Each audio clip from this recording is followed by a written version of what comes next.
Jujutsu Kaisen sucks is a thing that many people believe, whether it be for some narrative reasons, they don't like the action, the tone, or maybe they just hate the bandwagon and are usually against popular pieces of media. And you know what? If people don't like the show, that's totally fine. Everyone has the right to an opinion. I mean, what more could you really ask for? If someone doesn't like pizza, then whatever, they just don't like pizza. But what if the pizza haters of the world began listing reasons that pizza is abjectly one of the worst cuisines? Well, now the pizza lovers are in a position to discredit their reasons. That is what we're going to be doing today.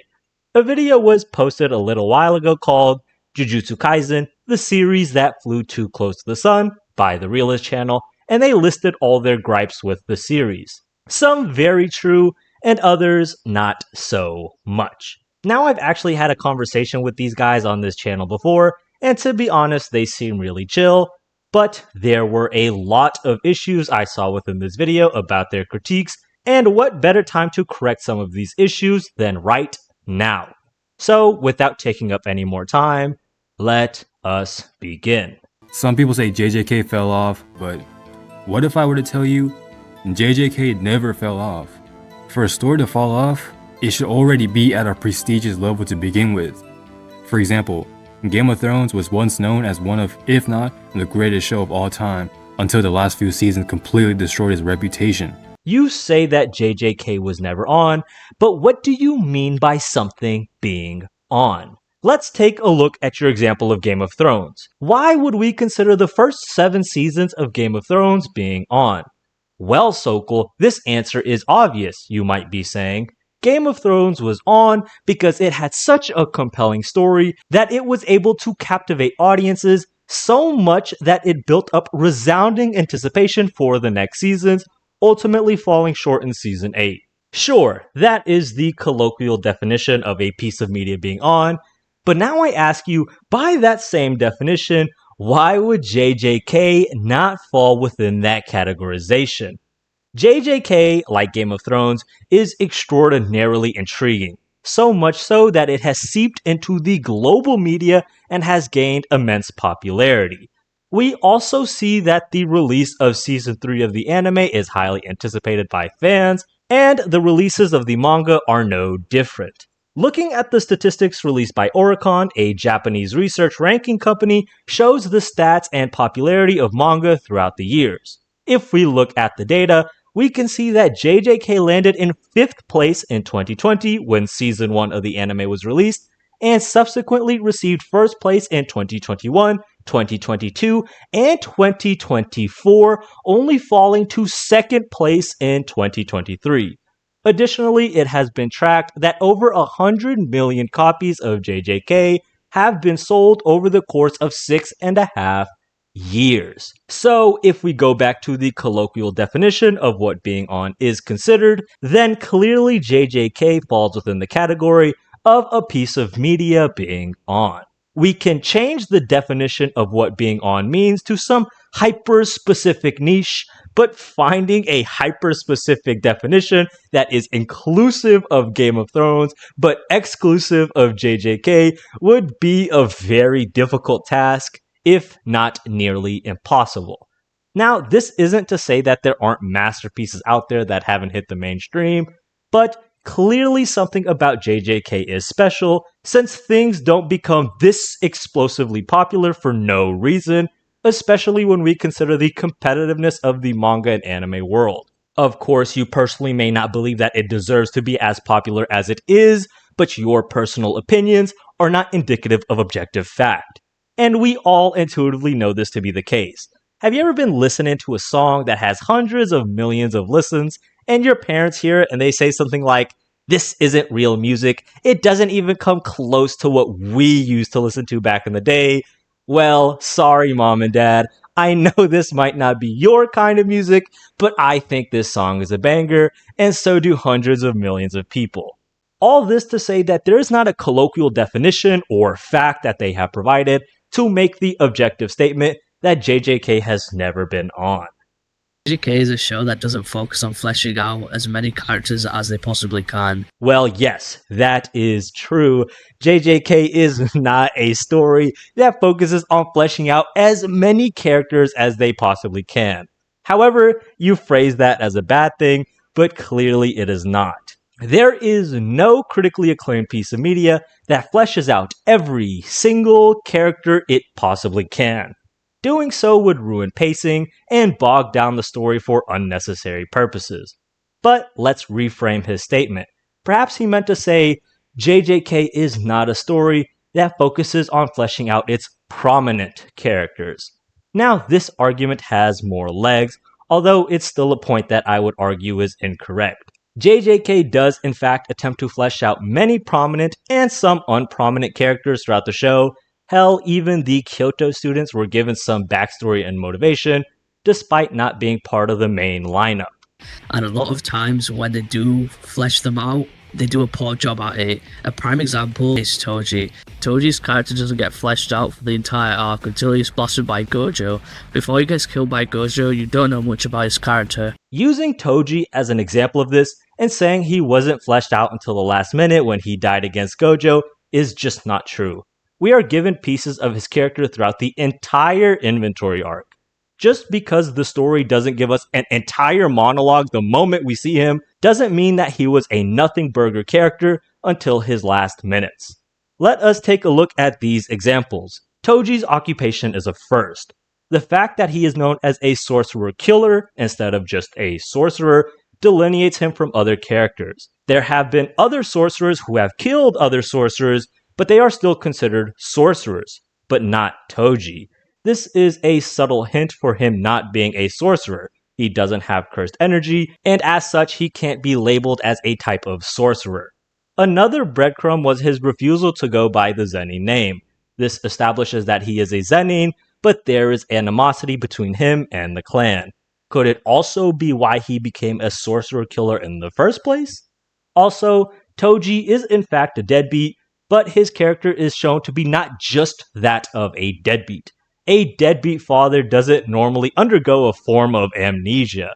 They still remember that they have walked out on their child and can even remember their names.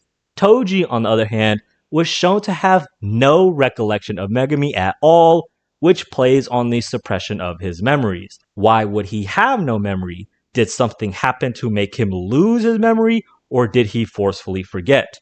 These questions are meant to pile in the back of your mind, as they did mine when I first watched it, but they wouldn't truly be answered until his death. And the last major breadcrumb was that of calling himself a monkey after defeating Geto. His words are very self-deprecating. He almost puts people like Gojo and Geto on a pedestal, while he views himself as a lesser being, like that of a monkey. This shows he has severe insecurity issues, despite being someone of his stature and power. Remember, these are all puzzle pieces. They are just meant to fill your mind with qualities of Toji, and then they all come together to tell his full story at the climax. We can clearly see that Toji had a very complex story set out, the prejudice he faced from his clan, the curse it forced on him, the normal life it led him away from, and the very confines for his death. This story was set out and pieced from his very introduction that panned through the entire hidden inventory arc. And this type of storytelling occurs with nearly all the characters, where puzzle pieces are left, and the viewer has all the pieces to the puzzle, but they aren't truly connected until the climax of the character's story arc. So, to say that JJK does not focus on building its prominent characters is just an incorrect statement. Now, when a character dies in JJK, I'm going to think, I wouldn't be so surprised if they brought him back in the future to give him another big moment. I'm not going to be emotional about this death. This is bad and removes the stakes of the show and also makes death feel like it has less meaning to the story. What if the story intends for me to feel sad for this character's death and have a huge feeling of loss? Now I could never have that because there's always going to be a small bit of doubt in the back of my mind when someone else dies. You say that JJK has a big problem with death having lost its meaning within the story, and this is due to the story having the concept of resurrection. And the prime examples of characters that have started this issue are... This does not only happen to Toji, by the way, this also happens to Mekamaru. There are a couple of issues that come up when you say that resurrection has ruined tension and that Toji and Mekamaru were resurrected. The fact of the matter is, neither Mekamaru nor Toji were resurrected, at least not in any standard term of resurrection. For example, we can all agree that Dragon Ball has lost a lot of tension with death, and it's because there are methods which can bring someone back to life, whether it be multiple different sets of Dragon Balls, Whis' ability, or even Fortune Teller Baba, with the ability to temporarily bring people back for 24 hours. Now, when these characters are brought back, they are truly back. Now let us relate this line of logic to JJK. Toji was never brought back to life. The seance technique was just to give the abilities and body of a set individual, but not actually bring them back. Toji's was a bit different because his heavily restricted body took control of the grandson, but even then he wasn't Toji. It was just an echo of his former self, just a puppet of combat. The only moment where an argument could be made that he was back was in his moment with Megami, but even then he said one sentence and then ended himself in order to not kill Megami when his sense of semblance was lost. Mekamaru is an even worse example because he was literally an echo of his former self, being only a walkie-talkie with set information to provide to the cast. He even talks about his former alive self as an entirely different entity, as well as only being a temporary condition under the extreme circumstance of Gojo being sealed. Essentially, Mekamaru and Toji were never brought back to life. They are not Toji or Mekamaru, and these scenes are not counteractive to their deaths within the story. Actually, this is something I even discussed with them in one of our past conversations, and they did attempt to counter this in their video. And before anyone says, actually, that's not technically Toji, that's not technically Mekamaru, I want you to ask yourself, if this is truly the case, then does that mean that Toji killing himself in front of Megumin meant nothing to his character? Does that mean Mekamaru's conversation with Maiwa meant nothing to his character? This argument is a little ridiculous to me, and here is why. So earlier I specified that within those moments they are not actually Mekamaru or Toji, but rather an echo of their former selves, and it is to illustrate this point. This definition that was drawn was that their deaths were undermined because their character was expounded upon past their death, is something that no one would generally agree with. Let's take this to its logical maximum to illustrate this point. Imagine a character dies, but after a certain period of time within the story, the character returns via some pre-recorded video. You can even call this an echo of their former self, as this video is clearly not them, but just a narrative vehicle for their inclusion. Within this video, the deceased character can have a very rich narrative and emotional impact that deepens their character and the narrative overall, but no one would consider this a moment that ruined the stakes of death within the series. This goes to show that their point is wrong on two separate merits. The first being that no one was actually resurrected within the series, and the second being that if a character enriching moment occurs after their death, that it actively undermines their death. Now, a very clear counter-argument that could be made is that bringing back their echoes even to this extent is bad writing, and you know what? If you believe that, all the more power to you, but I hope you maintain this level of criticism for the other pieces of media you consume. I can see that the Realist channel is a big fan of the Chainsaw Man manga series, and the question arises, does Chainsaw Man have any instances where this exact same criteria is met?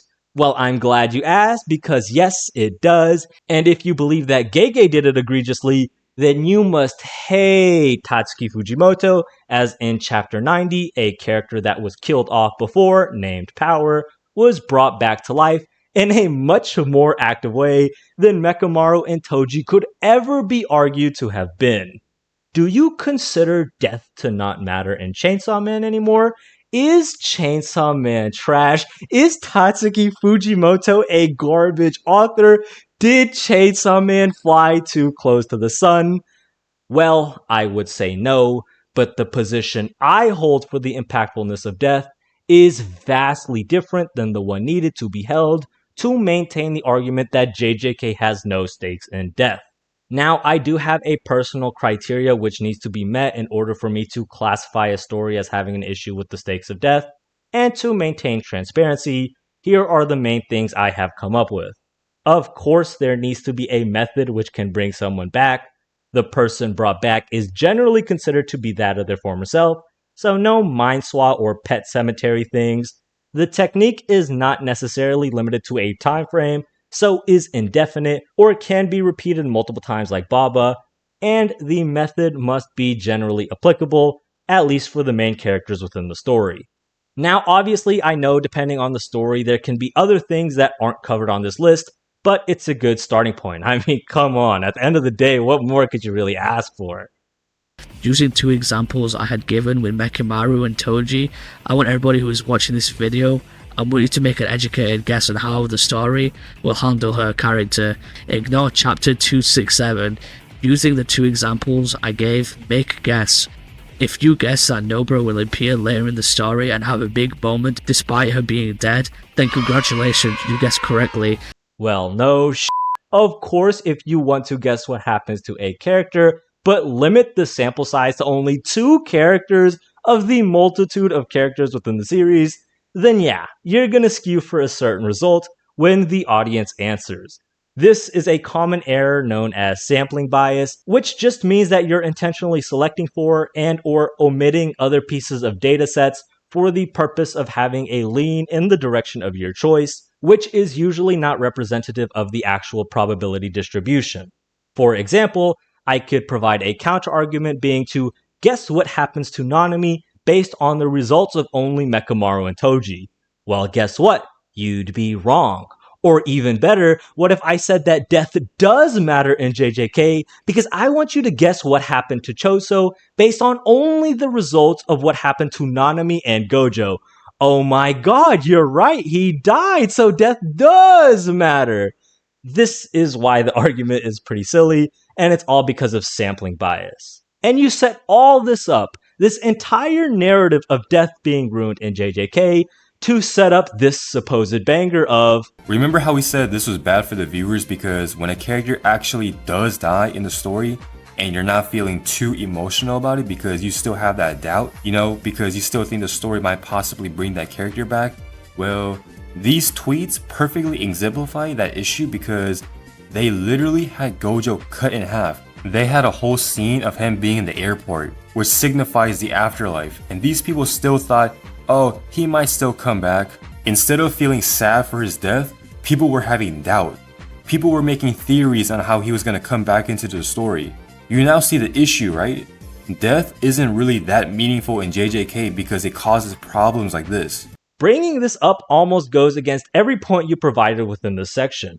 Your first point of death having lost its meaning prior in JJK, I already thoroughly discussed, but your remaining points are highly contradictory to what you showed. You say that because death doesn't matter in JJK, that the audience wouldn't feel emotion for Gojo's death, but they clearly did. They were severely distraught, so much so that they held real-life funerals, which you even mentioned in your video. But you ignore that and say that because some people made theories to how he was going to return, that they didn't feel emotion. And while I grant you that perhaps a very small minority truly viewed it that way, the main reason why so many people gravitated to that style of content is genuine grief over the fear that he is actually gone forever within the story. This quote from Harvard Medical School and their synopsis of grief says that denial refers to the period of grieving during which a person refuses to accept the reality of a situation. Denial is different than not understanding. It is a defense mechanism that helps us protect ourselves from the shock of the upsetting hardship. Looking at it through this lens explains the actions of a majority of fans consuming that type of content significantly better than your idea of them not having felt emotion for his death. For example, why didn't such a strong reaction happen to Nanami's death? Why not Choso's death? Why not Sukuna's death? It's not like these weren't fan-favorite characters, and all their deaths are after the point at which you say the fans lost their fear of death. So why not? Well, the reason might be the very opposite of what you're trying to convey. Instead of the fans not caring about death and not feeling emotion for death, it's rather more likely the case that they knew that Gojo was actually gone for good, and they felt such a strong emotion because of that it manifested in a form of denial to comfort them. After all, it's easier to delude yourself so you can feel better than to accept the harshness of reality, hence why this grieving mechanism exists in the first place. And for the people who said Toji and Mekamaru weren't actually resurrected, well, guess what? It's official that Nobara is now a victim of the cliche trope where dead characters are resurrected. For those who are saying it was never confirmed if Nobara was dead, I'm sorry to burst your bubble, but Gege said in an interview that she was indeed dead. This is a very interesting quote, and you know what? It's a pretty powerful quote. It seems very definitive. But this made me wonder, if such a quote existed, why was the debate between Nobara being dead or alive so heated, despite these words coming from the horse's mouth himself? I was a little curious and went to find the whole interview, and I did. And doing so revealed another tactic being used. A tactic which is normally called cherry picking. Here is the portion of the interview with Gege where he discusses Nobara's condition, and I want you to listen yourself and see if this statement is truly as concrete as stated in their video. Gege: I had decided from the beginning to not let Itadori win too much. I thought that I would definitely have to break his heart once in order for growing him up. At the time of Nita's treatment, Kugisaki is dead. Interviewer: What? What did you just say? Gege: The point is that it is stopped in a freshly dead state.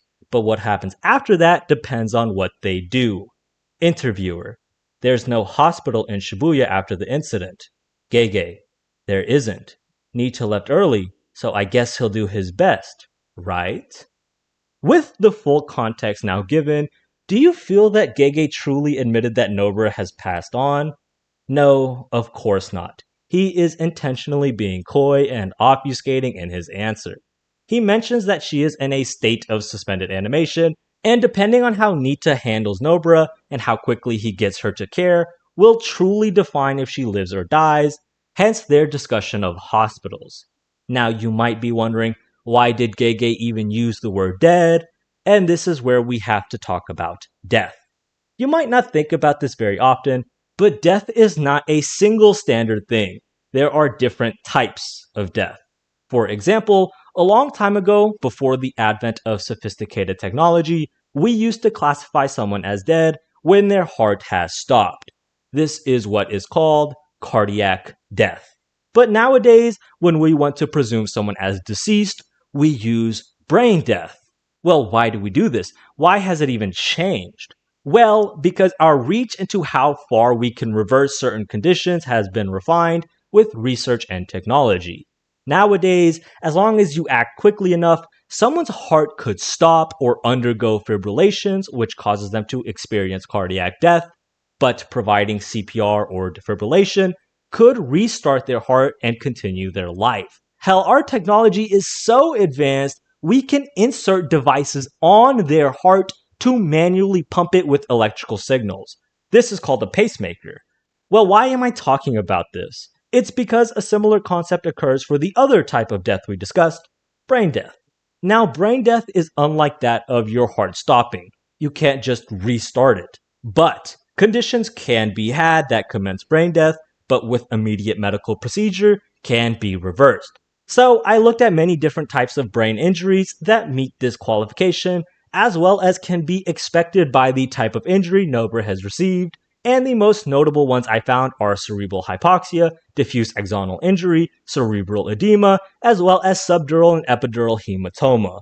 All very real, very scary, and very deadly conditions with a small chance of success within medical operations. So, with what Gege has told us and hindsight, we can deduce what happened to Nobara. Nobara received severe damage, likely within her brain, which induced brain death. These injuries needed to be acted upon fast, so what did Nita do? He put her in a state of suspended animation to increase the amount of time Nobara had to be treated before completely passing on, hence why the discussion of hospitals nearby from Gege. Fortunately for Nobara, Nita successfully completed his task and brought Nobara to the care she needed, which in turn took her a significant amount of time to fully recover and awaken from her condition. And yes, the story does use the words woken up, not brought back, or revived, or resurrected, but rather woken up. With all this information, we now can confidently say that no, Nobara was never killed, and therefore she was never resurrected. Nobara was in suspended animation and was healed from her condition. Now you might say that I'm reaching and that Gege would never use death in such a specific way, and I'm sorry to say, but you're wrong. He does, and he has within JJK itself. In the series, Yuta made a binding vow with the higher-ups to kill Yuji, and a binding vow with someone else is a vow that cannot be broken, so Yuta had to complete this task. So how did he do it? Well, he stabbed Yuji in the heart. Cardiac death. From there, he immediately healed his heart with RCT, and his vow was completed. Yuta doesn't have a resurrection ability. He didn't kill Yuji and bring him back from the dead. He used the exact same pedantic definition of death that we have been discussing. So, Nobara was never confirmed dead, and actually, we have found evidence for the opposite being true. I mean, think about it. If Jujutsu Society just had a technique on hand to resurrect anyone, why would they have resurrected someone as inconsequential as Nobara? Or even better, if they took the time to resurrect someone as inconsequential as Nobara, then why not resurrect Gojo after he died, the strongest person within their ranks and who previously held the entire society on his shoulders alone?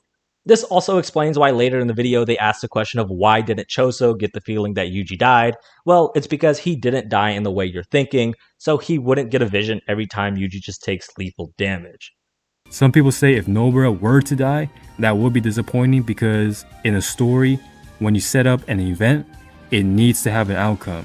Now, I actually agree that when a story sets up an event, yes, of course, you definitely need some sort of outcome, but not every story has to play the same outcome every time.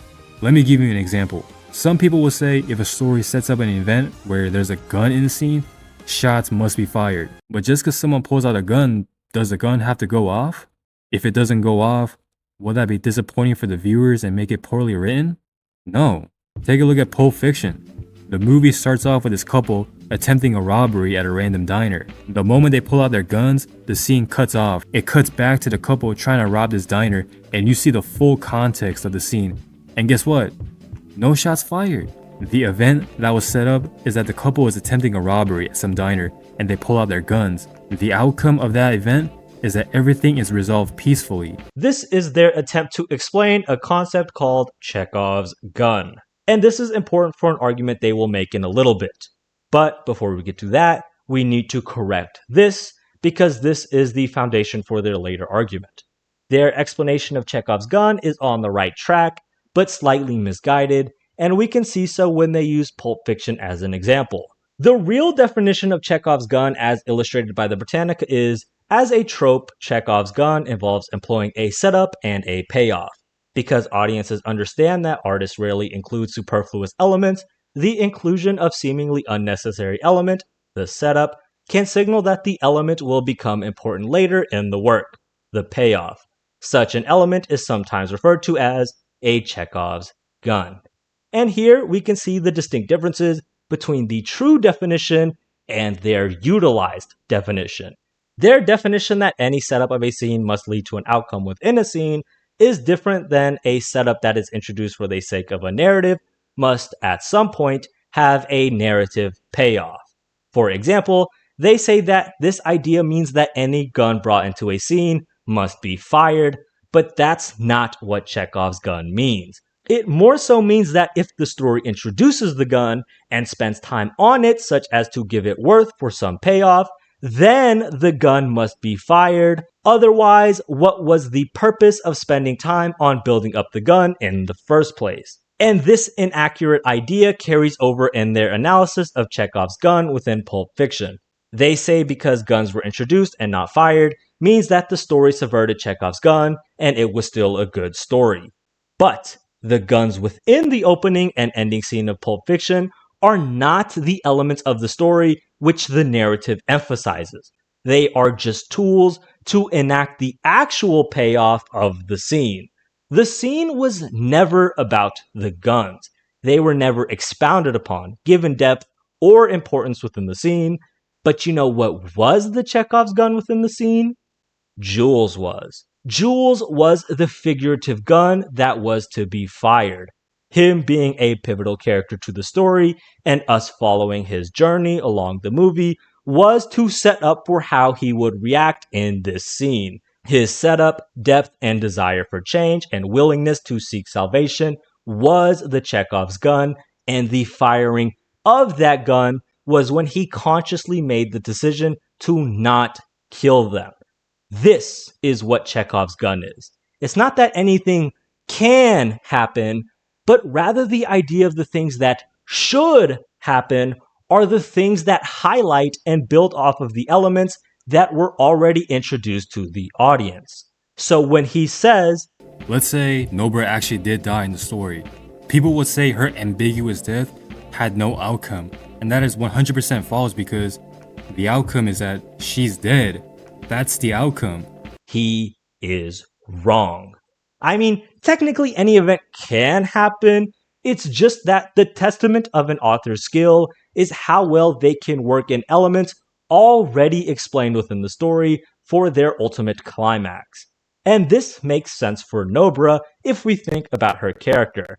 She is clearly a character with a lot of potential, having hit a Black Flash, and more interestingly, she is one of a select few characters who can affect the soul, and we learn this only moments before she seemingly dies. Now, if we look at the outcome of this supposed death, then yeah, it's an outcome that can occur, but this outcome has not employed any of the uses we have talked about previously, especially that weird oddity about her ability to affect the soul. So her coming back and having her Chekhov's gun firing moment when she strikes Sukuna's finger, and therefore his soul, was a pivotal moment for the series, as it was the last domino needed for Yuji to be able to finally separate Megumi's soul from Sukuna. The plot point that was built up all the way back then finally having come full circle. Now, of course, Gege tried to throw that scent off by keeping her condition ambiguous and never giving a concise answer to her fate, which you guys fell into hard, but we'll discuss that more here in a bit. Bringing Nobara back to life is terrible writing because the story made it seem like she was dead with the last minute flashback, and I know people are going to come here and say Nobara's death was ambiguous, which shows that her death was not a fake out and that it justifies the writing. Let me repeat myself, Nobara's death was not ambiguous from the very beginning. You can say that Nobara's death was not ambiguous until you're blue in the face, but repeating something over and over again will not make it more true. Nobara's death was absolutely ambiguous. There is just no conclusive evidence you can point to say otherwise. Her death was never mentioned by the narrator, by the characters. Hell, even after reading the full context from Gege's own mouth, he was still being coy and ambiguous about the whole thing. Truth is, it is about impossible to say that her death was not ambiguous without providing extreme evidence for the claim, and that is what you attempt to do with these pieces of information. The story led the readers into thinking she was dead by giving her a dragged out flashback, and a lot of times in anime, when a character is in a life or death scenario and they randomly get a flashback, it either means they are going to get a power up or they are going to die. God! My God! Yes, there was a flashback played, and it was intentionally done as to get the idea of her being dead within the audience's mind. And immediately after the fact, he provides a character statement of the possibility of her survival. Now, this obviously goes against your point about Nobara's death not being ambiguous, but even more than that, we can see what Gege was trying to do.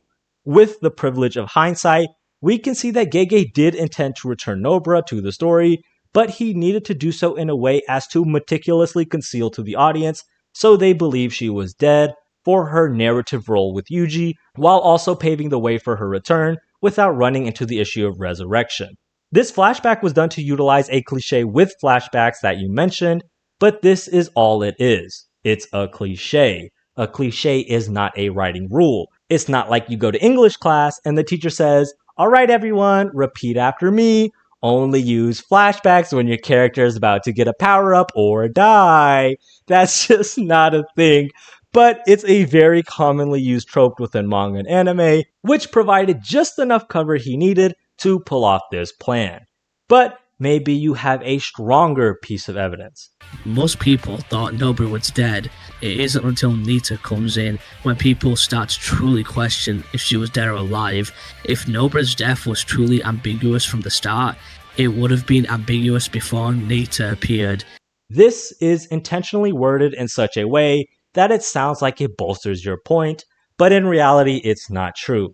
It's not like Nobara got her face blown off and 50 chapters later Nita was like, "Nah, I'd win." He came in right after. So when you say Nobara's condition would have been ambiguous from the start, you're intentionally not mentioning that it actually was, because Nita was there right after, damn near in tandem. You even mentioned this yourself a little later. Because Gege wanted the scene to simmer and have the readers manufacture a false feeling of loss for like 5 minutes. So clearly you admit that Gege provided both sentiments together in a short period of time away from each other. Here is what is actually happening, and I know I'm sounding like a know-it-all right now, but I truly understand.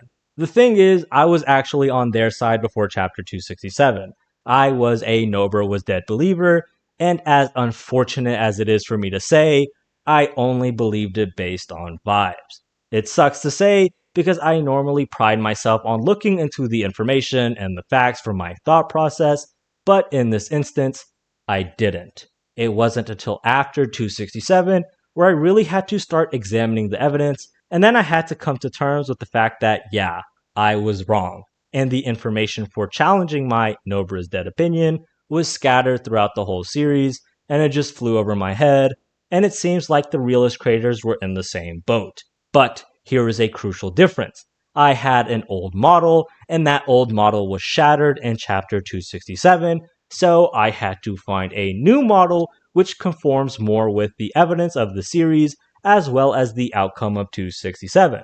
That's just how life works. I don't think the realists have yet to come to terms with, "Hey bro, you were wrong. You might have thought you were right and had it based on solid information, but clearly you haven't. You gotta let it go and change your views." And I want to make this very clear. The information you provided for Nobara's death not being ambiguous was not that good. Gege's statement in its full context was not as light-shining as you originally thought, and the flashback thing is only circumstantial evidence, not conclusive evidence. To put this in an example, it's like trying to convict someone of murder because you found a dead body in the parking lot of a Walmart that the person you are trying to convict frequently shops at. You show up to the judge and you say, "This man committed the murder because he shops at this very Walmart." Okay, did the security cameras pick him up? Well, no, judge, but he shops here. Well, was there a murder weapon that could be identified to him? Well, no, judge, but he shops here. Is there even a connection or motive between the victim and the defendant? Well, no, sir, but, I mean, he shops there. It's like, okay, well, the facts you have can aid in your conclusion if and only if you have conclusive evidence to build it off of, but your case can't be confidently structured with only circumstantial evidence. The gist of it is, you two personally don't believe that Nobara's death was ambiguous, and you may even refuse to consider the possibility that she never even truly died in the first place, but it's because you need to accept that, hey, you were wrong, like I was wrong. Her coming back made the feeling of loss completely disappear, and the next time when a character dies, it's going to make you think, yeah, I'm just going to be cautious. Maybe this character might be able to come back in some way, shape, or form. Well, we talked at length about why Nobara wasn't actually revived, but even if she was, this criticism is a little silly.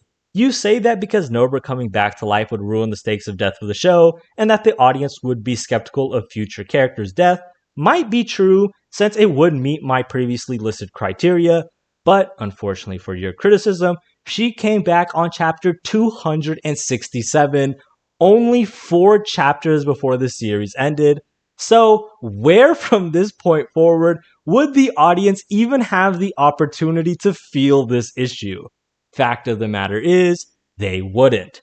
This series was pretty finished in that regard, and as such, this criticism isn't inclusive for the whole story, since it wasn't even present for like 99% of the story. And that's only if I granted that she was revived in the first place. But I am sick of talking about Nobara, so let's switch it up. The fight is very immersive and entertaining, but the thing that brings this fight down is the amount of internal monologues and exposition done for the whole fight.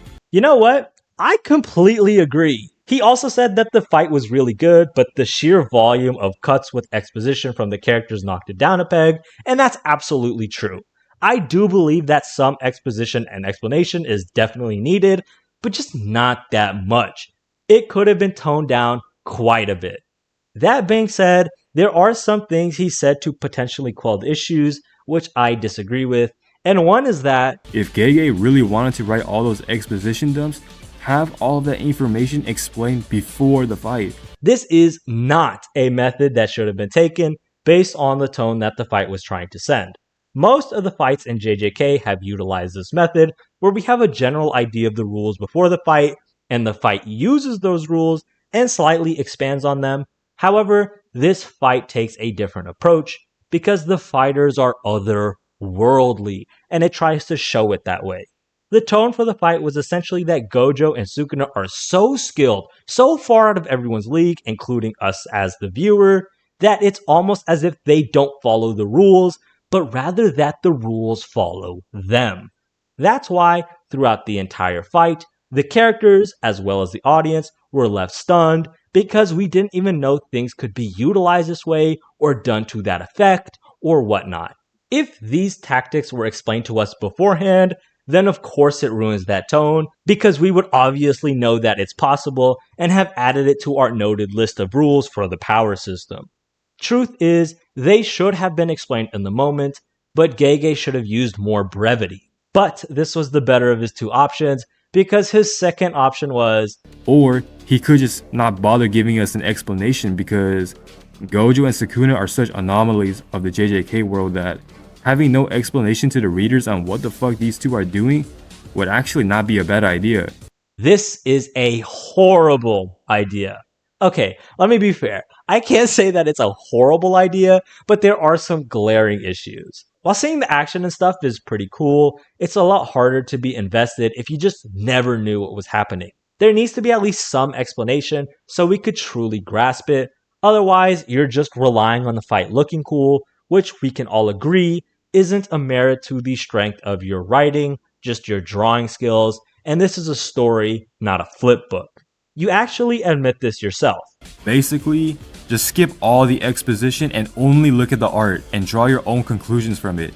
So I don't know why you'd agree that this is a method of good storytelling when you would rather choose to not tell the story at all. And look at these scenes. Without some explanation, these scenes are not just inconsequential and worthless, but are also confusing. Look at these few scenes, for example, and imagine you didn't already know the answer. What's happening to Gojo's domain? How is Gojo able to use his curse technique right after domain expansion when it should be on cooldown? Why is Gojo's nose bleeding out of nowhere? And then why did Sukuna take so much damage out of nowhere? Without context, these scenes mean nothing, and to be honest, you just skip past with no real immersiveness, just nodding your head, a little confused because there's no hook of information to enlighten you on what the hell is actually going on right now. Also, I just personally hate this because I'm a nerd, bro. I want to know the intricate details. I want to be able to know and analyze and all of that. Actually, the main gist of my channel is just doing research to answer questions I have, or interpretation, or whatever. I don't know. Maybe I'm weird. I'd be a little pissed if nothing was explained to me. But regardless, if for nothing else, not explaining things like that would be a detractor to the story rather than a positive. Gojo's death was great, but the execution was terrible. The story made it seem like Gojo fucked up Sukuna and even had Kusakabe say Gojo won the fight. There's nothing about this chapter that makes the readers think Gojo is possibly dead at this moment. This poor execution could have been avoided so easily if Gege had just changed a few things. Before Gojo used Hollow Purple, visually demonstrate the explanation of how Sukuna was able to outsmart Gojo instead of giving the explanation after the fight. Not only that, but right as Gojo shoots out Hollow Purple, draw a panel of Gojo with a surprised Pikachu face going, "Oh shit, I dropped my guard." There are a couple issues that go along with this, and it's for two separate issues. The first is an issue with in-universe continuity, and the second is just writing for character consistency. Let's discuss the universe continuity issue first. Saying that Gojo should have just dropped his guard is not happening and just horrible writing. Throughout the whole fight, Gojo was locked in and in the zone. He wouldn't just see a squirrel pass by and forget that he's fighting Sukuna, the strongest opponent he's ever faced, and the fight he's been waiting for his entire life. Also, Gojo has the 6 eyes, which gives him extreme awareness of cursed energy, his opponents, and all that good jazz, so he has even more sensory awareness than about any other character within the series. And even more so, within the Shibuya arc, it was already demonstrated how hard it is to get Gojo distracted. Kenjaku had to put him in a situation where he had to fight multiple disaster curses while worrying about civilians, while also debating the moral quandary of having him kill the civilians, and the cherry on top of using his dead best friend's corpse and voice to finally be able to get his mind off the task at hand for just a single moment. So, Gojo just dropping his guard or being distracted would go against the in-universe continuity. As for explaining the World Slash before it was launched, would have been a waste of actual tension, because by that point, we would know Gojo has likely lost, and we would know exactly what technique would cause his loss. Gege did a fine job alluding to the fact that Sukuna was waiting for something that only Maharaga could have provided. We even see Maharaga slash Gojo's arm off after Sukuna demanded progress, and he seemed intrigued by the results. So, there were hints, but I will admit, very small, and that's all because of the second reason, character consistency. It's no secret that Gege hated writing for Gojo, and a large reason for that is the lack of tension.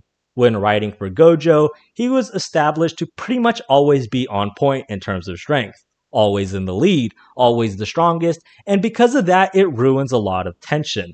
How could you make a character that is established to be this way in your story deviate from this characterization without outright ruining the characterization?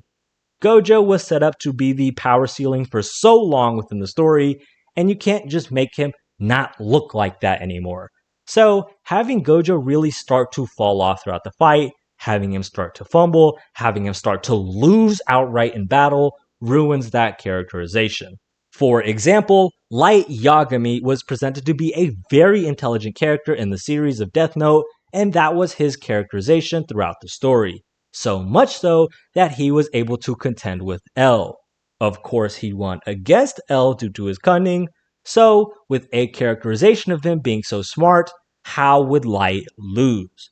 Well, you can put him up against another smart character like Nier, but having him lose to Nier sheerly off of wits destroys Light's character.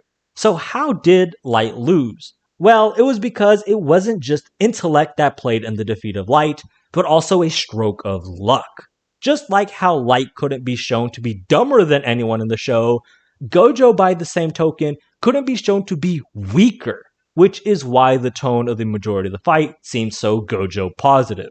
So having Gojo lose to the World Slash was actually very appropriate because it has him lose without having him be weak. So ripping it off like a band-aid and just seeing the slash and then Gojo dead right after the fact was honestly a great way to do it. It gives the conclusion while also keeping the characterization of Gojo intact. We never saw Gojo losing in the fight, we only see him dead at the end.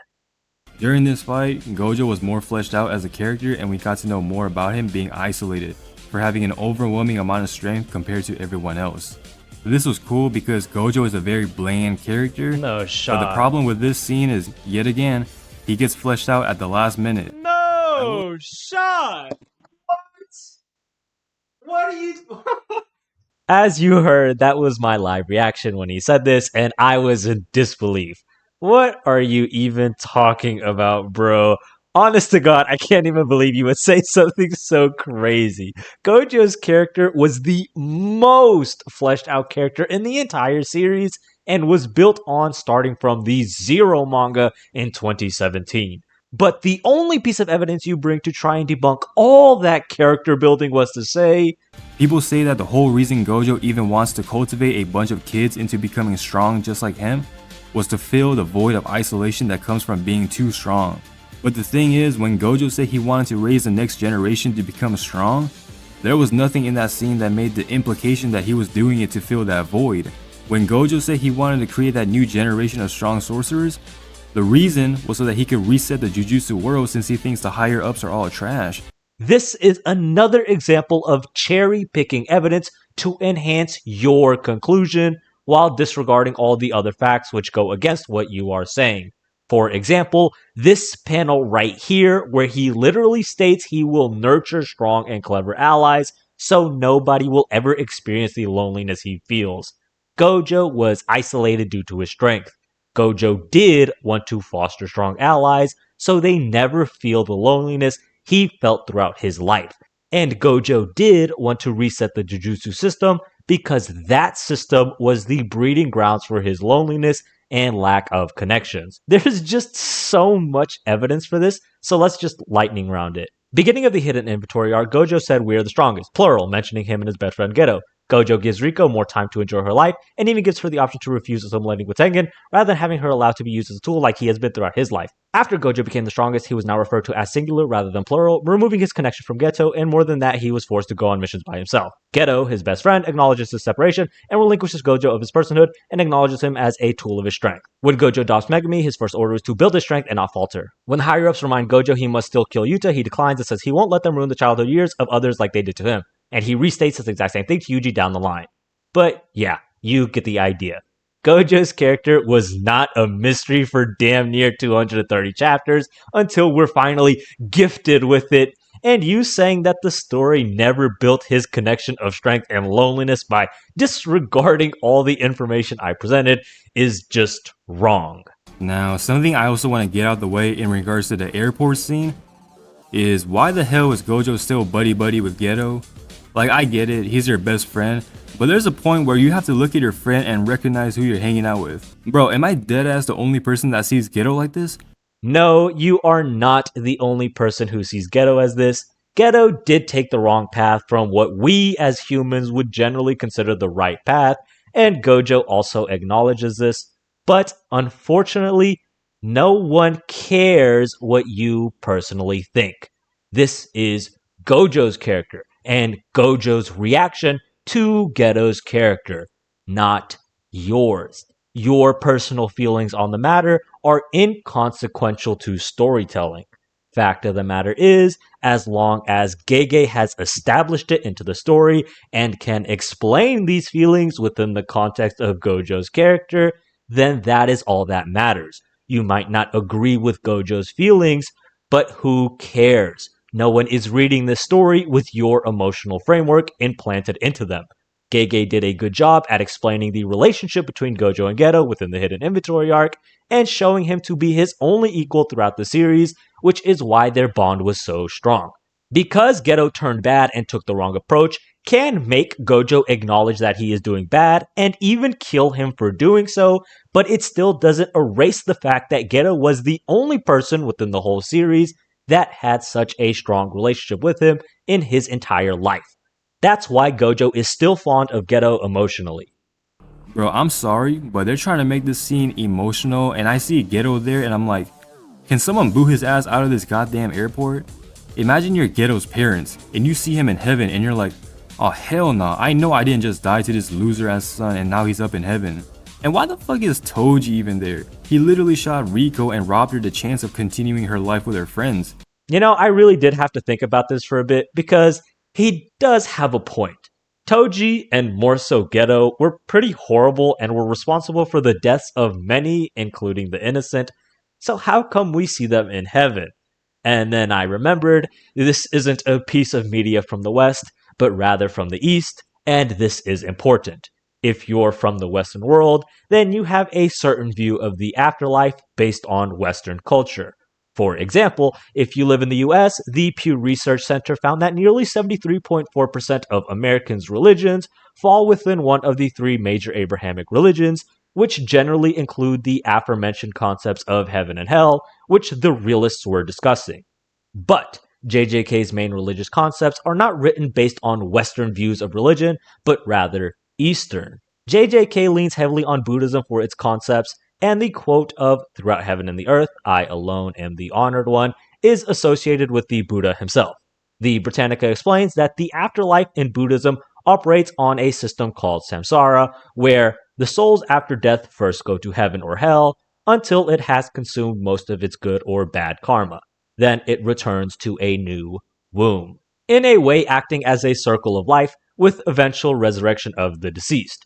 So, after doing some more research on how long the process of staying within heaven or hell can take, I found another concept within the cycle of samsara called bardo. The concept of bardo explains what happens to the individuals after they have died, and says, the intermediate or transitional states that mark an individual's life from birth to death and rebirth. The period between death and rebirth lasts 49 days and involves 3 bardos. With this in mind, we can confidently say that the individuals we see in the airport scene are not the actual souls of Geto, Toji, Riko, or whoever we see, since their deaths have occurred as recently as a few months ago to as far back as over a decade ago. So, what are they, and why is Gojo seeing them? Well, this is also answered within the concept of bardo as well, as it says, the first is the moment of death itself. The consciousness of the newly deceased becomes aware of and accepts the fact that it has recently died, and it reflects upon its past life. And what do we see in the flashback of Gojo's death? Well, we see him reflecting upon his life and his ideals, his strength and his loneliness, and even his regrets. With him, we also see the people that were influential within his past and that have shaped the feelings he feels, which is why we see people like Geto, Riko, Yaga, and even Toji. Now, I'm not an expert on religion or anything. This is just what I was able to find with research, but if we consider the Buddhist inspirations of the story and consider Buddhism's take on death and the afterlife, then this might be the answer that the realists are looking for and why we can see Toji and Geto there. Because it's not the afterlife in the way you are probably thinking the afterlife operates. Like, why is Mei Mei's weirdo ass still around here? Gege genuinely screwed up when he made that scene of Mei Mei being inappropriate with her little brother. He should have never added that scene because now I can't take this bitch seriously no more. And the story trying to brush that shit off the side like nothing happened is just pure ass. I have no disagreements here. I was just playing this because Mei Mei hate will always be accepted on this channel. Now, as for Sukuna fighting everyone, I mean, there's not that much to say really. The whole entire fight is just ass pulls after ass pulls. The story can give out as many explanations as it wants, but that's not gonna change the fact that they're ass pulls. The main characters at one month to train, and instead of showing us the training, Gege completely skipped that shit and pretty much uses it as an excuse to have a shit ton of ass pulls. Now, I do actually agree with him, because I do believe Gege should have shown the 1 month training period. This would have been good for a variety of reasons, because not only would it have shown us a lot of their tool sets prior, so they don't need to be revisited in the middle of a fight, but also because it allows a moment of breath before the climax, and to further build the connections with the characters and between them. I understand it can be difficult to show the training without spoiling what will happen, but being difficult is not the same as being impossible, and it could have potentially been worked into the story effectively. That being said, while there are ass pulls, there aren't a significant amount of ass pulls within the finale that go against the power sets we know the characters to have, like Yuta's copy ability or whatnot, and there was foreshadowing or allusion to tactics, like when Yuji wore the gauntlets to hide the fact that Yuta had eaten his finger and not Sukuna's. The major ass pull within the entire fight is their stronger cursed energy reinforcement, such that it aided in their performance against Sukuna, because we weren't shown their training and it was explained after the fact. But you disagree, and you believe that the biggest ass pull was when Yuji learned RCT, blood manipulation, and pulled out a domain expansion that he got from Dollar Tree. When ironically, this was the major thing that was explained all the way back in the first season when Gojo stated that Yuji will learn the abilities of Sukuna because Sukuna takes over his body and is literally using the techniques, and his body remembers that feeling. That's why he has RCT, because Sukuna used RCT in his body many times before. That's why he had the most growth with learning other people's techniques with the switch training, because he has literally been doing that kind of training throughout the series, and that's why he learned how to use a domain, because again, Sukuna used a domain expansion while in his body. Maybe the blood manipulation thing was an ass pull, but remember, he is quite literally related to the cursed wombs, which have blood manipulation techniques, but literally everything else that you mentioned Yuji utilizing was exactly what Gojo stated was going to happen at the beginning of the series, the exact opposite of an ass pull.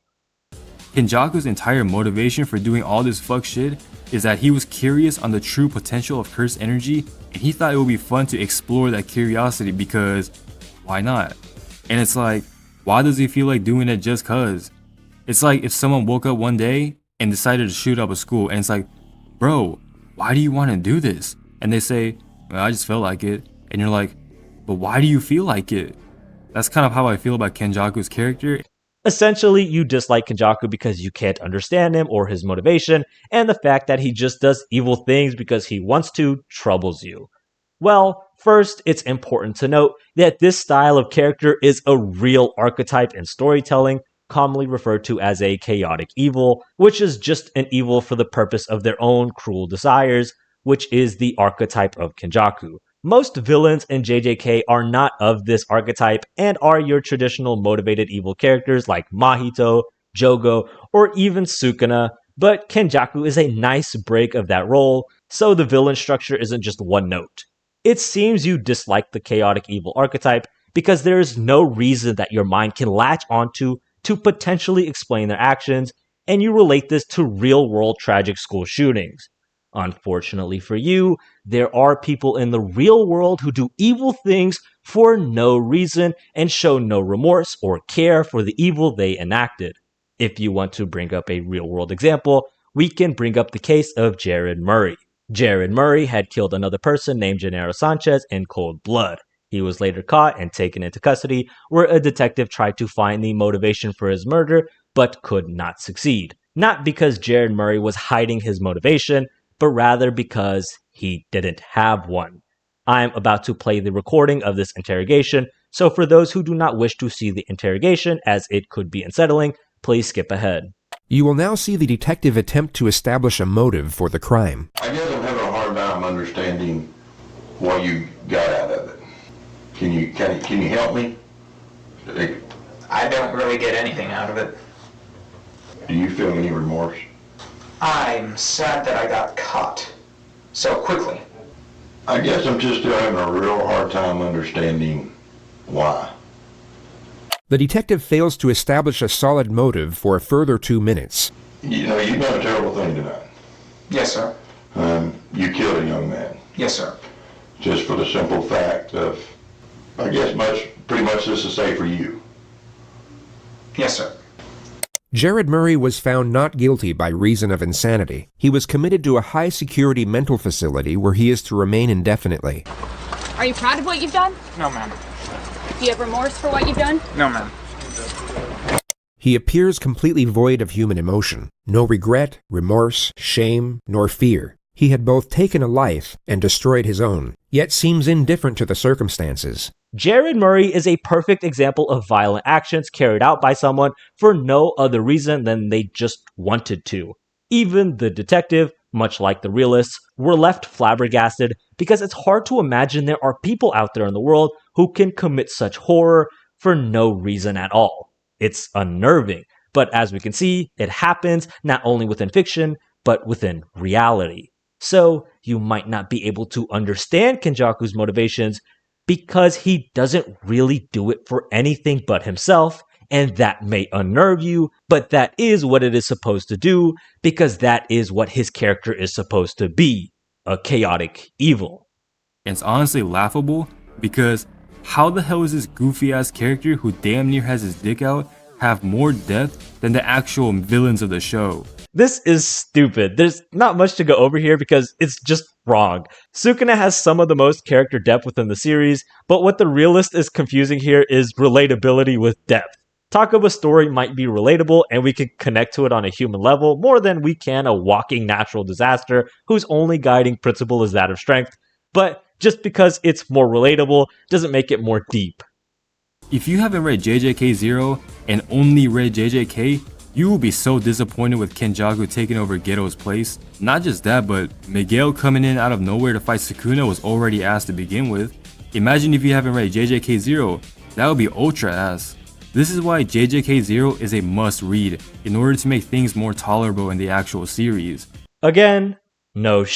Of course, if you want to understand the story of JJK, then you need to read the story of JJK. You can't just skip parts of the story. JJK 0 is part of the main series, and you are expected to have watched the movie or read the manga. That's like saying if you read JJK but didn't read the Shibuya arc, then the story wouldn't make sense to you. Like, yeah, obviously, it's because you literally didn't read a section of the story that is integral to the story. I mean, honestly, I feel like this is super basic. Literally, what more could you ask for from an audience than to watch the series if they want to understand the series? Now, most of the later half of this video is not as strong as the first half of this video, as you can see by my previous two responses being so short.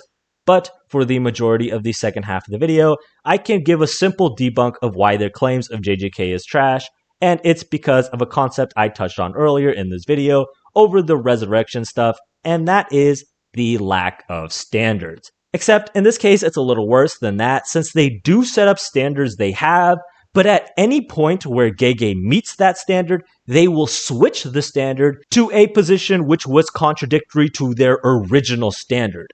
They treat standards like it's a crazy conspiracy theory, sort of like Flat Earth, where they have an explanation for how one thing works, but when you ask for an explanation on how another thing works, they will uproot their entire first explanation and contort it such that it fits this new paradigm that is contradictory to the first explanation.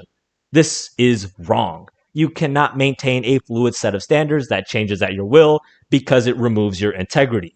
With a fluid standard, you can critique a show you don't like by saying everything is bad because you can change your standards on a flip of a coin, but then you look at a series you do like and you call it the best because, again, you will flip your standards such that they are always met. For example, you say that the story would spend too much time on supposedly irrelevant scenes that should have just been skipped. So there's a scene where Geto fights this random no-name curse user. I don't care about this old man at all. The story dedicated way too much time to this NPC, gave him a whole ass flashback. This was such a waste of time. They should have wrapped this shit up in like 2 pages or just not show us the fight. And then further in the video, when Gege does skip an unnecessary rescue mission of Kuroi, you think it was the worst thing that could have been done. How can an author just skip things? Rico's caretaker gets kidnapped. They build all the suspense, manipulate the readers into thinking they were going to show us them trying to rescue her, to then say psych and skip everything. That's not all. You say that the incarnated culling game players like Yorozu and Angel should have been introduced early in the story, way before they were necessary, despite the fact that this is impossible since the incarnated players weren't incarnated at that point because Kenjaku needed to absorb Mahito first. And it's hard to care about this character at all when she's being introduced with the plot needed for her. The story should have talked more about the existence of other incarnated characters like Angel and Yorozu, because I, for the love of God, cannot care for those characters at all since both of them were simply used as plot devices to further the plot. But when Gege did introduce a character early before they were ever needed, that character being Yuki, you consider it worthless and a waste of time. The first time we ever see Yuki is during the Kyoto Goodwill event arc, where we see a flashback of Todo when he was a little kid. So we get back to this little flashback of Yuki and Todo meeting, and their relationship is never fleshed out in the story ever again. So honestly, her introduction just felt like a waste of time in retrospect. We're not done yet, folks, because they also said that the story is too fast-paced and should have taken more time to linger on concepts like that of the mole being hidden amongst the group. Moving on to Shibuya, we find out that Mekamaru is the mole, and this whole mole subplot was barely fleshed out and was barely mentioned at all before this arc, making the pacing feel way too fast. But when the story does take the time to slow down its pacing and explain the world of JJK and the effects that Gojo had on it since birth, they again say that they didn't care. And this contradiction is twofold because they did previously just complain about the fast pacing and lack of explanation, which when the story slowed down its pacing and provided explanation about the world, they don't like it. But they also previously said that Gege didn't build Gojo's character at all. Still a crazy statement. But they still don't like that the effect of Gojo's life and how the world viewed him was shown. Then we see these 3 random characters that came out of nowhere. We have no idea who these people even are, and apparently these old people felt confined because they were able to have good lives by killing and collecting as much money as they wanted up until Gojo was born. Wow, I really don't care about these characters at all. I'll stop there, but there is a lot of switching standard stuff that goes along throughout the second half of the video. I mean, seriously, if you want to take the time and watch the video and write down their original standards, and then see at which points in the video they contradict that standard, then you'll see how many times this actually happens. All of this is to say that judging a story is like judging food. Yes, there are personal tastes which come into the final decision, but there's a lot of standardization that comes with rating food. You can't tell an owner their pizza was bad because you like heavy cheese on your pizza, and when the next time they bring you your order, they have extra cheese, but then you say you actually like it with easy cheese.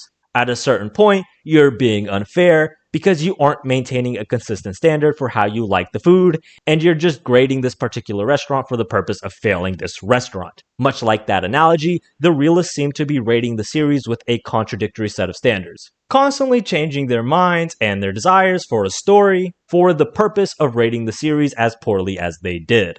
The whole goal of the hidden inventory arc was for Gojo and Geto to find a star plasma vessel, get her to Tengen so that Tengen doesn't evolve. The star plasma vessel gets killed by Toji, and now Tengen has no choice but to evolve. Oh, you thought the star plasma vessel dying actually had a consequence to Tengen's evolution? Psych! Apparently this whole time there was another star plasma vessel or another vessel to be born.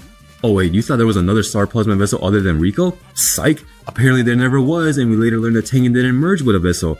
Like, goddamn, is it this, is it that, is it this, or is it that? Like, which one is it? With this, you say that Gege cannot make up his mind with how he intended for the story to go, but this isn't actually a problem with Gege's decision making, but rather your interpretation of these scenes. If you read the chapters and what they are actually saying, everything makes sense and is perfectly explained within the context of the story. Tengen does need to merge with a star plasma vessel or else he will evolve, and everyone is afraid of him evolving because when he evolves, he can become a threat to humanity. Keyword, can. It's possible that he will, but it's unclear how far he needs to evolve past humanity for this to happen, so it's collectively agreed to just assume that if he evolves once, he will become unstable and turn on humanity, despite them not knowing for sure, hence why they are so adamant about the success of Gojo and Geto's mission. Rico dying did in fact have consequences to Tengen, because Rico dying and not merging with Tengen did cause him to evolve, and that is exactly what Kenjaku wanted, because now Tengen is curse-like and is susceptible to curse manipulation, and that is required for his plan. And Yuki was not wrong when she said there are other star plasma vessels in the world. There can be more than one star plasma vessel alive at a time. Hell, Yuki herself is a star plasma vessel, so her saying there are others is not wrong. Yuki did make the mistake of assuming that because Tengen was stable that there must have been another assimilation set up in time, but she is wrong. The reason she assumed this was because he was stable, and everyone within Jujutsu Society was under the belief he would be unstable after his first evolution, which they were wrong, but they didn't know at the time. It wasn't until years later in the series where Yuki did learn that he did evolve, because he didn't absorb anyone, but yet he had remained stable, which is why she admits she was incorrect in her assessment. Nothing about this is flip-floppy. There is one cohesive story being told about the purpose of the star plasma vessel and the evolution of Tengen. The conversation starts off with her asking Tengen if there were any star plasma vessels other than herself and Rico 12 years ago. Tengen implies that there were other vessels. Tengen also says that there are voices in her head. Apparently she has the ability to hear their voices in Tengen's mind. If Yuki has the ability, then why did she even ask Tengen if there were any other vessels besides her and Rico? She can literally hear the voices from the other vessels and Tengen's head, so why would she even ask that question? Again, this issue you bring up is not an issue with the storytelling or any plot hole, but rather your misinterpretation of what is being said. You're saying that because Yuki has the ability to hear the voices within Tengen to some extent, then she should have been able to hear all the star plasma vessels within the world and know whether there were others. But just listen to the summary of who Yuki can hear. Yuki can hear the voices of the people that have already been merged with Tengen to some extent because of her connection as a star plasma vessel herself, but that does not mean that she can hear the voices of all star plasma vessels out there in the world. She cannot just hear the thoughts of all of them and know just how many there are in the world and where they are and what their condition is or whatever you seem to be implying. Her ability is Tengen specific, so she has no idea of the star plasma vessels in the world. Sukuna dying and going out like a little bitch was very rewarding and satisfying. You said Sukuna went out like a coward, but that is not what the story was portraying Sukuna's death as. Sukuna died a hater till the very end. Yuji gave him an olive branch, an opportunity to repent and open up to him on an emotional level about the virtues which Yuji has been fighting for, and Sukuna just disregarded him for the sake of pure hatred. It's not even that he didn't agree with Yuji, because in the afterlife we do see that Yuji's mentality and what he had been fighting for did change Sukuna, and he admitted to Mahito that he would have chosen another path. But as we saw, he was a hater to Yuji till the very end. He wouldn't even give him the satisfaction of knowing that he had succumbed to his ideals. He just said that he's a curse as he was dying. Megumi developing as a character, going from being depressed to saying that he wants to try living for others, was kind of half-assed and should have been more properly fleshed out, because in chapter 266, he literally said he's had enough. Yuji pretty much talked no Jutsu's Megumi, and we don't see Megumi's thought process on Yuji's words at all. We don't see Megumi until the beginning of this chapter, and all of a sudden he developed as a character. The story pretty much rushed this development, and we didn't get to see the process of that development. Saying that Megumi's change in heart was not expounded upon is not really accurate. Megumi's soul was sunk so deep because of Sukuna killing his sister and bathing his body in the bath of darkness to erase the lines between his soul and Megumi's. And throughout the start of the gauntlet, it was the cast's goal to split Megumi from Sukuna, and this was established in chapter 251 when Yuji hit Sukuna that the only reason he hadn't separated was because Megumi had no desire to keep going. But the cast didn't give up on Megumi, so he was forced to stand there and watch his allies potentially die and use these risky strategies to keep him alive for his sake, all the while they were getting gravely injured because he wasn't playing ball. So the entire time of him coming to that fact and Yuji's words of affirmation made him regain his will to live, and he began resisting Sukuna even before his separation. We can see this in chapter 267 when Megumi opens his 10 Shadows technique to sink Sukuna in, and even Sukuna was surprised he had this much resistance within him even before the chapter where he was finally separated. And honestly, this scene kinda sucks. Yuji rambles on about his philosophy on how Sukuna is no different from him because they all started off as human, and that the person they morph into is determined by the circumstances that they're in. Yuji then tries giving Sukuna a second chance and tells him he can try changing his mentality, and I'm like, bro, Sukuna used you, violated you, committed mass murder, caused mass destruction because he found it aesthetic to do so. The fact that Yuji is even entertaining the idea of hearing Sukuna out is crazy. You're essentially saying that this speech was worthless because of what Sukuna had done to Yuji, and essentially that it all falls on deaf ears because Sukuna is just evil. The thing is, this is wrong. Sukuna is not just evil. The story has delved into the parallels and the differences between humans and curses, and it's easy to forget that although Sukuna is a curse, he wasn't always. And this is important. Yuji could never change the ideals of someone like Mahito because Mahito is a curse and has no desire to live the life that is associated with humanity. Sukuna, on the other hand, holds no such allegiance. He lives his life with what he deems as valuable, and throughout the whole series, strength was what he deemed as valuable. It's a nature versus nurture argument. It is in Mahito's nature to live like that of a curse, but for Sukuna, he was nurtured due to his circumstances to live the life he led. Because of this fact, we know without a shadow of a doubt that Yuji's words do not fall on deaf ears when he says this. Although it seemed like Sukuna didn't acknowledge him, we know this to not be his actual feelings. For the first time, Sukuna's ideals of strength had lost to Yuji's ideals. The life that Yuji had led was the life that had caused the penultimate defeat of Sukuna, so his worldview had just crashed. He was in a susceptible moment to be able to let go of his old ideals and latch onto a new one, in this case being that of Yuji's. And drawing back to the Mahito and Sukuna example, we see this play out. When Sukuna and Mahito were having a discussion, we see Sukuna take these new ideals to heart and change, opting to choose a new path because he is capable of doing so. Mahito, on the other hand, cannot accept this. He cannot understand the choice that Sukuna has chosen because it's not in his nature to understand how to live a life like that. So no, this speech was not worthless, and it was actually paramount to the conclusion of Sukuna's character arc. Not having included this would have been a waste of the framework that the story had been building throughout the entire series, and even more so would have ruined the clashing of ideals of other characters to Sukuna's. All those scenes demonstrated that Sukuna understands other people's worldviews, but he could never adopt them because they could never outmatch his idea of strength, and now that it finally has, he can relinquish it and change course. The end of the chapter pretty much introduces a new plot point for the final chapter. The overall plot of JJK has been concluded for a few chapters since Sukuna died, and seeing the setup for this new conflict they have take this much screen time makes it boring to watch, especially since we know for sure that there's only one chapter left. It's like, wrap this shit up. You say that the story of JJK practically ended when Sukuna was defeated, and these last chapters are essentially just lip service. And while it is true that Sukuna being defeated was the wrap of a major story arc, it was not the conclusion of the entire series. If I was to ask you, who was the main villain of JJK, you would likely say it was Sukuna, or maybe even Kenjaku, but that would be a surface level answer.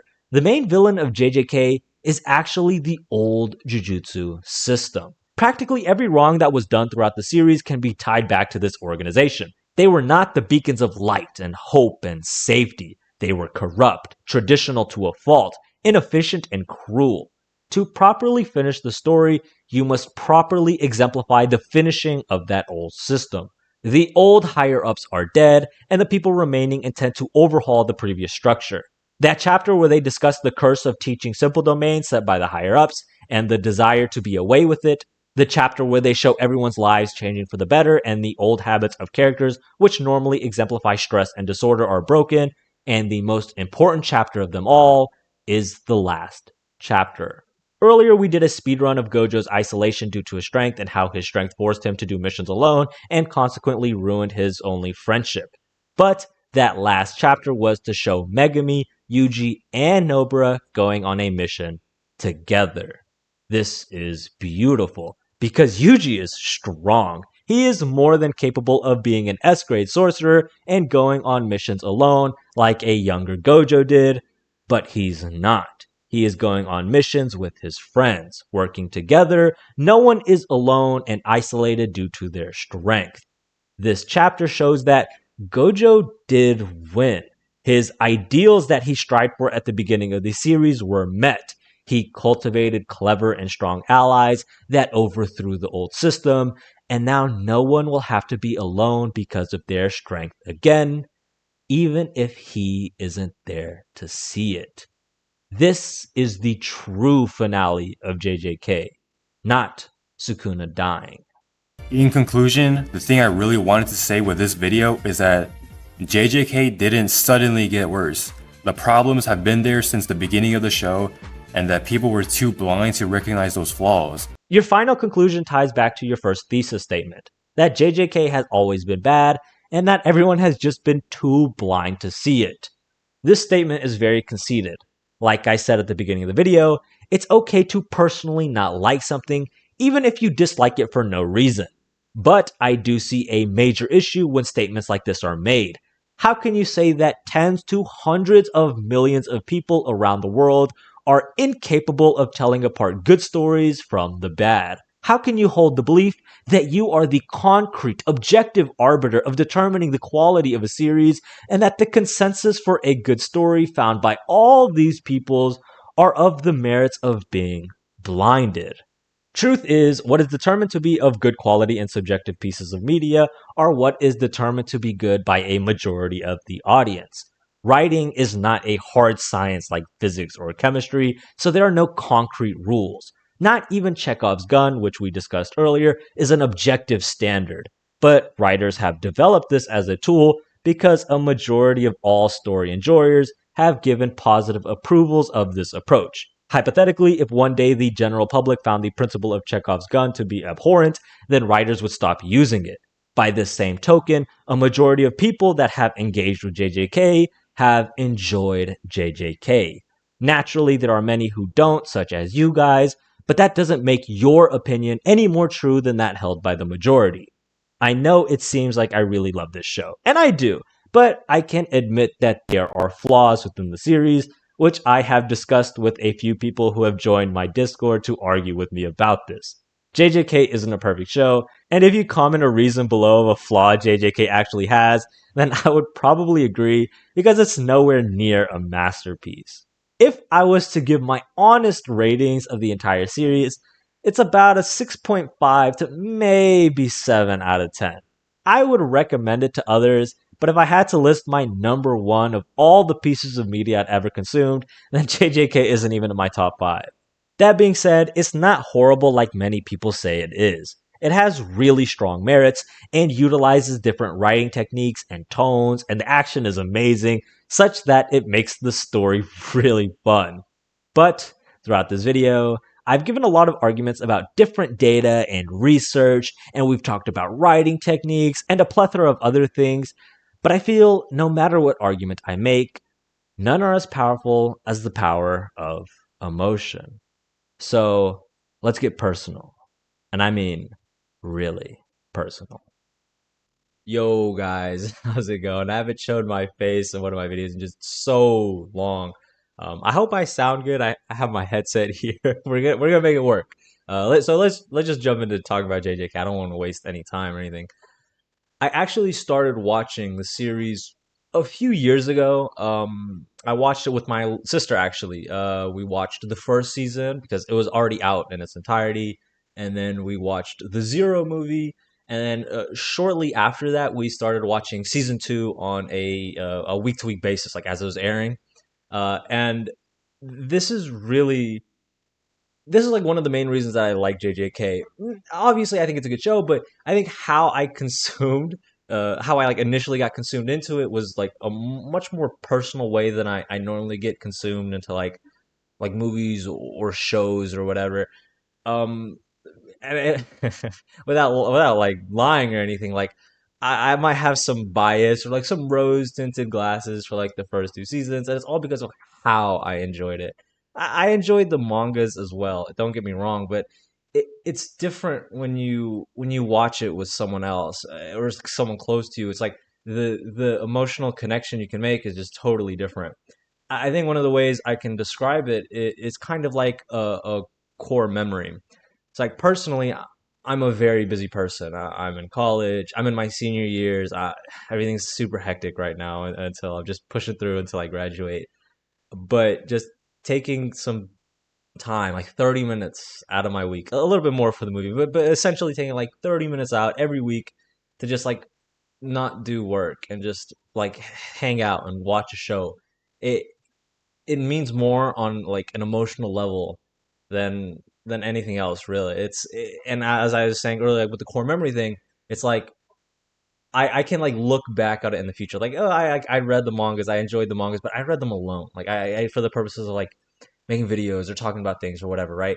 But when I look back at it, it's like it kind of reminds me, like when I think about when I first started watching Dragon Ball, it's probably like one of the most emotionally connecting things for me, because when I think back at it, I remember having to wake up early to catch those like Saturday morning cartoons, and like they'd play like other like shows, and they'd play like Dragon Ball, and that's how I got like sucked into Dragon Ball in the first place. And I feel like I could do the same thing with like Jujutsu Kaisen, like down the line. It'll be a core memory where I'm like, oh, like remember when we watched that? Like that was so much fun. So personally for me, it's like a deeper like emotional level that like I like at least the parts that I've watched with her so far, and I'm gonna continue to watch like as season 3 comes along. I think it comes along next year. I haven't watched it with my girlfriend yet. We're watching Attack on Titan right now, or I mean, I've already watched it, but I'm watching it with her again. I don't know if I want JJK to be the next thing we watch. I want her to also watch the John Wick movie series, because I think they're just the best action movie series of like all time. I want her to watch it. I want her to enjoy it. But JJK will will come along at some point, and I can't wait for her to experience the same thing and have this same like rebuilt emotional connection over like this piece of media. Obviously, these are personal. Maybe some of you who watched it or read it, like, didn't experience it that way, and sucks. But it's why I personally really enjoyed it. I have kind of like a bias for like the first two seasons so far. But another thing that I really like about JJK is it has a really vibrant community. I don't really know how else to like quantify it other than like really talking about like my own YouTube thing. Like when I first started making YouTube videos, like to be honest, it was like nothing special. It was just I just talked about things like I learned, whether in school or things like that. And then I started like incorporating and tying it to like pieces of media I love, like games or movies or shows. And then one day I tackled Jujutsu Kaisen and I tapped into this like landscape of just so many people who want to talk about it.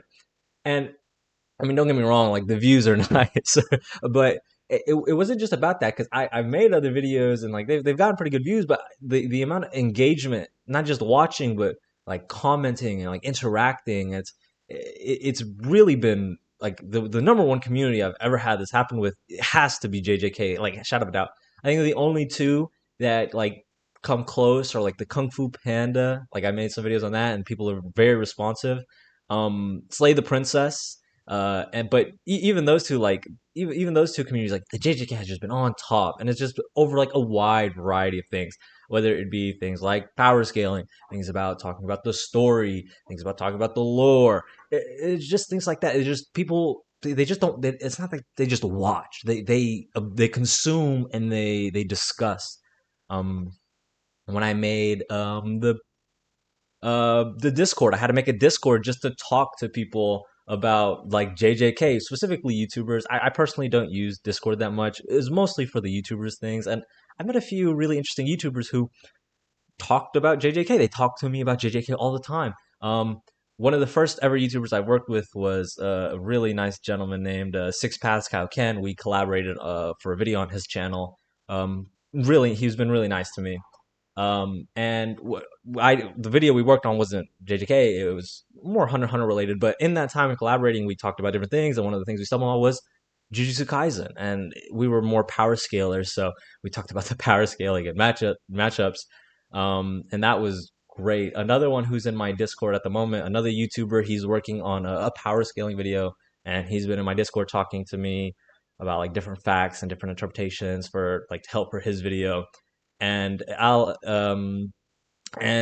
he's posting a video. I believe his channel name is also Geeked Anime Nerd.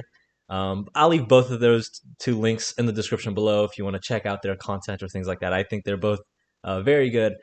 And even the Realist channel, I've talked to the Realist channel on this Discord because my Discord is primarily made for YouTubers. And we talked about JJK. Naturally, the Realists don't like the JJK, but I've had like other people come to my Discord to talk about things they like and things they dislike about JJK. And I think like that's really one of the greatest things about it. You can talk about so much. And I think that's why the community is very, very big, very vibrant, very explosive in that regard. And they'll come and they'll talk to you about anything, things they like, things they dislike, things who they think they would win, who they think would lose, story elements, so many things. I've had people join my Discord, non-YouTubers, who debated me on some JJK topics. It just, without a doubt, it's one of the biggest things there is, and I think that's kind of what makes JJK so amazing. It's not that it's a perfect series. Like I'm not gonna sit here and lie to you. Like it's not loved because it's perfect. It's far from perfect. What's loved about it is that for the people who engage in it, for the people who enjoy it, there's just so much to talk about, and there's so many people to talk about it with, and even keeping up with the manga on a week to week basis. What was great about it was just the content that was in it. You'd have 1 week where you'd have like it was just like I don't know how else to describe it. It was just a ride. Like 1 week you had a really good chapter with your highs, and the next week maybe you didn't have that good of a chapter. You had your lows. And that's what was fun about it. It was just a story that keeps you engaged, gives you things to talk about, and just lets you have fun. And at the end of the day, what more could you really even ask for? Last thing I want to say before I head off is go subscribe to the Realist channel. I know this video seemed really antagonistic, and it's natural since I did disagree with a majority of their video, but I hold no ill will towards them, and I don't want any of you to do so either. So do me the biggest favor and go subscribe to their channel and comment something nice. If you happened to enjoy this video and like the things I had to say, make sure to like and subscribe and comment below any opinions you had about anything I've said, or just leave me your personal rating of JJK. But that is all I have for you today. I hope y'all have a great day, and peace out.